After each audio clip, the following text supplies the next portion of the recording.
এর একটা ছবিও যদি প্যালেস্টাইন থেকে আসতো, ভারত থেকে আসতো, এর একটা ছবিও যদি এই মুহূর্তে ইউনাইটেড স্টেটস বা ইউনাইটেড কিংডম থেকে আসতো, রাশিয়া থেকে আসতো, গোটা বিশ্ব থেকে ঝাঁপিয়ে পড়তো মানবাধিকার কর্মী, ভোক, লিবারাল, টুকরে টুকরে গ্যাং, বামপন্থীরা, মেকি ধর্মনিরপেক্ষ, সেকুলাররা।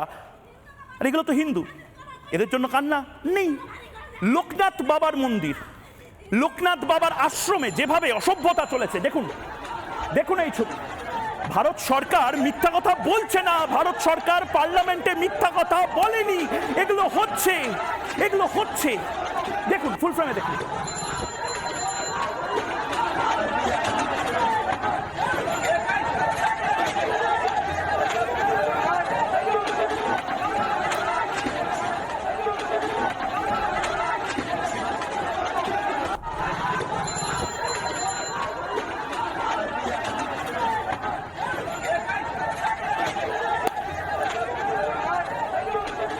এবং শুধুমাত্র শুধুমাত্র লোকনাথ বাবার মন্দিরে সবাই আক্রান্ত, বৈষ্ণবরা আক্রান্ত, শাক্তরা আক্রান্ত, শৈবরা আক্রান্ত, বৌদ্ধরাও তারাও আক্রান্ত। গৌতম বুদ্ধের মূর্তি নিয়ে কিভাবে পালিয়ে যেতে হচ্ছে, গৌতম বুদ্ধের মূর্তি দেখুন, বুদ্ধ মন্দিরে আক্রমণ হয়েছে, এই ছবিগুলো প্রত্যেকটা সোশ্যাল মিডিয়ায় বাংলাদেশে, এবং বুদ্ধ মন্দিরে আক্রমণ হয়েছে, কিভাবে এক রাতের নোটিশে পালিয়ে যেতে। লাইভ লাইভ লাইভ দেখুন, 46-এ দেখতে পারেননি, 47-এ দেখতে পারেননি, 71-এ রিপাবলিক বাংলা ছিল না, 2024-এ দেখুন কিভাবে এক রাতের নোটিশে পালিয়ে যেতে হয়। ঠিক এভাবেই ঠাকুরদা, ঠাকুরমারা, এভাবেই বাপদাদারা ঠিক এভাবে পালিয়ে গেছিল। গৌতম বুদ্ধের মূর্তি আমি ফুল ফ্রেমে দেখানোর জন্য বলবো, ঠিক এভাবেই বেঁধে তড়ি ঘড়ি নিয়ে পালাতে হয়।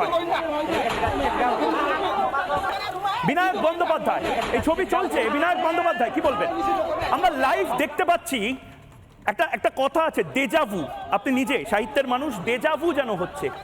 46-47-এ কি হয়েছিল তার মোটামুটি লাইভ টেলিকাস্ট দেখতে পাচ্ছি। 46-এ ময়ূক রঞ্জন ঘোষ ছিল না, 47-এ রিপাবলিক বাংলায় জবাব চায় বাংলা ছিল না, 2024-এ যেন আমরা দেখানোর জন্যই বেঁচেছিলাম করোনা পরবর্তী এই বিশ্ব। আমি বলবো, বলুন প্লিজ। ময়ূক, আমার জ্বর, খুব শরীর খারাপ হয়ে আমি মনে হচ্ছে বেঁচে গেছি, কারণ আমি বাড়ি থেকে কথা বলছি আপনার সঙ্গে, এবং আমাকে ওই দৃশ্যগুলো দেখতে হচ্ছে না, ওগুলো দেখলে আমি আরো অসুস্থ হয়ে পড়তাম। আমি আগেও দেখেছি ওই দৃশ্য, এবং পরেও দেখতে হবে, এটা আমাদের নিয়তি। আমি শুধু একটাই কথা ভেবে অবাক হয়ে যাই যে 46 থেকে 71 থেকে 2024 কোনো পরিবর্তন হলো না। ব্রিটিশ শাসনের নোয়াখালী, পাকিস্তান শাসনের চুকনগর, আর গণপ্রজাতন্ত্রী বাংলাদেশ শাসনের চট্টগ্রাম একদম এক রইল। একভাবে অত্যাচার, এক জনগোষ্ঠীর ওপর, এক ধর্ম সম্প্রদায়ের উপর, এক মানুষের ওপর। আমি অবাক হয়ে যাই, কোনো পরিবর্তন নেই। যেটা বলার সেটা হচ্ছে খুব সংক্ষেপে যেটা বলার, যে রিপাবলিক বাংলা খুব অসামান্য একটি কাজ করছে, এটা তুলে ধরে, কিন্তু আমাদের সবার মিলিতভাবে, আমি জানি না এই সময় আমরা অনেকে, আমার মনে হয় আমরা অনেক, আমার এক্ষুনি মানে আমার কি বলবো, আমার একজন কবি বন্ধুর সাথে কথা হলো, একজন অধ্যাপক বন্ধুর সঙ্গে কথা হলো, একজন কোনো কাজ তেমন না করা মানে বন্ধুর সঙ্গে কথা হলো, তিনজনই বললেন যে তারা তিনজনই ইন্দিরা গান্ধীকে খুব মিস করছেন।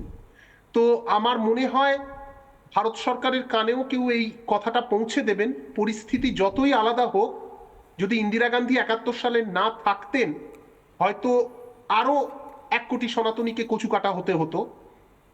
তো আজকের ভারত সরকারকে শুধু কারি নিন্দা করে দায় সারলে চলবে না, তাদের কোনো শক্ত স্টেপ নিতে হবে। এবং আমরা যা করতে পারি, আমি ব্যক্তিগতভাবে যেটা ভেবেছি, আমি কথাও বলেছি অনেকের সঙ্গে, আইওয়াতে আমি আন্তর্জাতিক লেখক শিবিরে ছিলাম, আমার বিভিন্ন দেশের লেখক বন্ধুরা আছেন, আমরা তুলসী গ্যাবার্ডকে যদি চিঠি দিতে পারি, টুইট করতে পারি, এ জিনিস চলতে পারে না।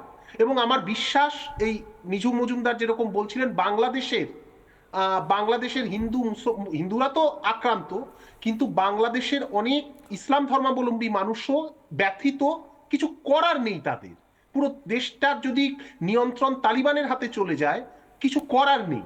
এটা প্রথমেই আমাদের বোঝা উচিত ছিল, যখন ওই সমন্বয়ক নাম নিয়ে যে তালিবানি এজেন্টগুলো ক্ষমতায় এসেছে, যখন একজন মন্ত্রী বললেন যে ওই গণ অভ্যুত্থানে যারা মারা গেছে তাদের শরীর। আমি অত্যন্ত লজ্জিত, ক্ষমা প্রার্থী, আমি ইন্টারাপ্ট করছি আপনাকে, কারণ এই মুহূর্তে পিসিআর থেকে বারবার বলা হচ্ছে এই মুহূর্তে এই ব্রেকিংটা আমাকে নিতেই হবে, অত্যন্ত বড় ব্রেকিং, অত্যন্ত আশঙ্কার কথা এই মুহূর্তে বাংলাদেশ থেকে আসছে। এই মুহূর্তে সনাতনীদের ওপর ক্র্যাকডাউন যাকে বলা হয়, দমন পীড়ন আরও বাড়ছে। মোহাম্মদ ইউনূস যেন ক্ষেপে উঠেছেন গোটা পৃথিবীর সনাতনীদেরকে এক করতে। বাংলাদেশে গ্রেপ্তার চিন্ময় প্রভুর 2 সহযোগী ওষুধ ও খাবার দিয়ে আসার ধৃত 2 সহকারী, এই মুহূর্তে যা খবর আসছে, দাবি বাংলাদেশ সনাতনী জাগরণ জোটের এই মুহূর্তে চিন্ময় প্রভুকে গ্রেপ্তার করার পর চিন্ময় প্রভুর 2 জন সহযোগীকেও গ্রেপ্তার করা হয়েছে বলে এই মুহূর্তে দাবি করছেন বাংলাদেশের যারা সনাতনী জোট রয়েছে। আমি একবার শোনাতে চাইছি তাদের দাবিটা, একবার শুনি। আমরা ইতিমধ্যেই জানতে পেরেছি যে আমাদের প্রাণপ্রিয় নেতা চিন্ময় কৃষ্ণদাস ব্রহ্মচারীকে যে জেলে কারাগারে রাখা হয়েছে, সেখানে 2 জন তার সহকর্মী পুণ্ডরিক ধামে তারা খাবার দিতে গিয়েছিলেন। খাবার দিয়ে ফেরার সময় জেল গেটে তাদেরকে গ্রেপ্তার করা হয়েছে। আমরা এই ঘটনার তীব্র নিন্দা এবং প্রতিবাদ জানাচ্ছি। অনতিবিলম্বে চিন্ময় কৃষ্ণদাস ব্রহ্মচারী সহ এই পর্যন্ত মিথ্যা মামলায় যাদেরকে গ্রেপ্তার করা হয়েছে সকলের নিঃশর্ত মুক্তি এবং প্রত্যেকটি মামলা প্রত্যাহার করার জন্য বিনীত প্রশাসনের কাছে অনুরোধ জানাচ্ছি। এবং সেই সাথে প্রশাসনকে বলতে চাই যে এভাবে মিথ্যা মামলা হয়রানি দিয়ে সনাতনী সম্প্রদায়ের প্রাণের 8 দফা দাবিকে ভুলণ্ঠিত করা যাবে না। আমাদের শান্তিপূর্ণ আন্দোলন এবং সংগ্রাম চলবে যতক্ষণ পর্যন্ত আমাদের ন্যায্য অধিকার প্রতিষ্ঠিত না হবে। সবাই ভালো থাকবেন, সুস্থ থাকবেন। ভয়ঙ্কর পরিস্থিতি এই মুহূর্তে বাংলাদেশের, কিন্তু বাংলাদেশে যত দমন পীড়ন বাড়বে সনাতনীদের ওপর, গোটা বিশ্বের সনাতনীরা এক হবে এবং কলকাতাও কিন্তু সেটা বুঝিয়ে দিয়েছে। ইসকনকে যত সন্ত্রাসবাদী বলা হবে, ইসকনের সন্ন্যাসীরা তারা AK-47 ধরবে না, গ্রেনেড হাতে নেবে না, তারা RDX ব্লাস্ট করবে না, তারা যেটা পারে সেটাই করবে। শান্তির বাণী গোটা পৃথিবী জুড়ে এবং নগর সংকীর্তন করে হরে কৃষ্ণ হরে রাম জয় জগন্নাথ বলে গোটা বিশ্বে ছড়িয়ে দেবে। বটেঙ্গে তো কটেঙ্গে, এক রহেঙ্গে তো সেফ রহেঙ্গে। নানা ধরনের কন্টেন্ট দেখার জন্য লাইক করুন, শেয়ার করুন আমাদের ফেসবুক পেজ, সাবস্ক্রাইব করুন আমাদের ইউটিউব চ্যানেল। পাশাপাশি অন্যান্য ব্রেকিং নিউজের জন্য অবশ্যই চোখ রাখুন রিপাবলিক বাংলায়।